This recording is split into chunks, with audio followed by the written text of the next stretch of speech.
In today's session, we will look at the theory of interest rates. Interest rates is the price of money. It is the price that you pay when you have to borrow from a bank, or the price that the bank would pay you when you deposit your funds in the bank. It is also the price that a company would pay in the form of coupons when they issue bonds. There's a very interesting theory underlying the whole world of interest rates. It's called the loanable funds theory. It goes like this: market interest rate is determined by the factors that control the supply and demand for loanable funds. Now, the demand supply economics is something that you understand. When there's excess supply of any commodity and there's no demand or low demand, the price for that commodity would fall. On the other hand, when the supply is low and the demand is high, the price would rise. This is exactly what happens in the financial markets too. When there's excess supply of money in the financial system, and if there is not adequate demand, in other words, the savers are putting a lot of money into the system, there are not enough borrowers in the system, we say that liquidity is very high, hence interest rates would fall. On the other hand, if the liquidity is low, in other words, the supply of money is very low and the demand for money is very high, then the interest rates would rise. In the context of financial system, it is not about demand and supply of money, it is actually about loanable funds. Let's try and understand the meaning of the word loanable funds.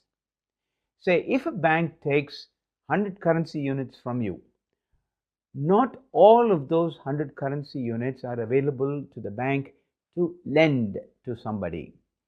A part of it has to be kept as reserves as per the regulations of that country. The bank will be required to invest a certain percentage of those 100 currency units in government bonds, cash reserves of the central bank, and so on and so forth.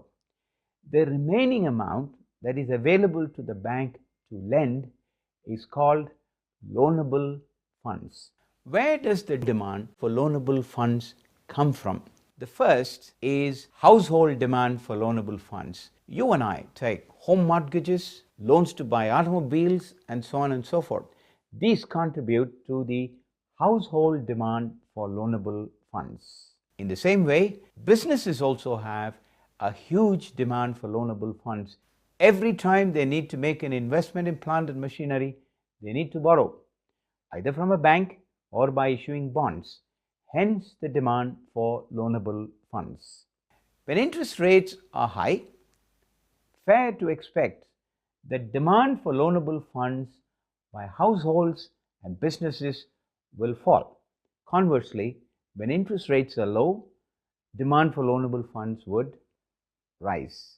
Hence, there exists an inevitable inverse relationship between interest rates and demand for loanable funds, both by households and businesses. There is a third entity, is the government of the country. Unlike households and businesses, governments are not in a position to reduce their borrowing when interest rates go up, because they borrow to meet the fiscal deficit, i.e., the gap between the revenues that they earn through taxes and the expenditure that they have to incur. And this deficit has to be covered by the government borrowing, and therefore government borrowing is interest inelastic. When governments therefore starts borrowing enormously, interest rates will be pushed up in the economy, that's for sure. There's a fourth source of demand for funds, which is the foreign demand for funds. Countries like India, Brazil, South Africa, which are on a very high growth trajectory, the demand for money in those economies almost always higher than what the savers in those countries can bring into the financial system. Hence, they have to look outside of their own financial system to borrow. If India, Brazil, and South Africa are likely to borrow in US dollars to meet their demand for funds, what this will do is the overall demand for US dollars in the US financial system goes up as a result of not just the US government borrowings, the US business borrowings, and the US household borrowings. It is also because of the foreign demand for US dollar funds from countries which may be located far, far away from the United States. That is classified as foreign demand for loanable funds. In summary, therefore, the total demand for loanable funds in any country is an aggregation of household demand for loanable funds, business demand for loanable funds, government demand for loanable funds, and foreign demand for loanable funds. Now, what about the supply side? So far, we talked about the demand side. The biggest suppliers of funds in any economy are the households in that country. And there is a direct relationship between interest rates and how much funds households are able to supply to their financial system. This supply is driven both by the savings potentials of the households and the prevailing interest rates. Higher the interest rates, the more the propensity to save and hence increase in the supply of funds by households. Lower the interest rates, lower is the propensity to save, hence lower would be the supply.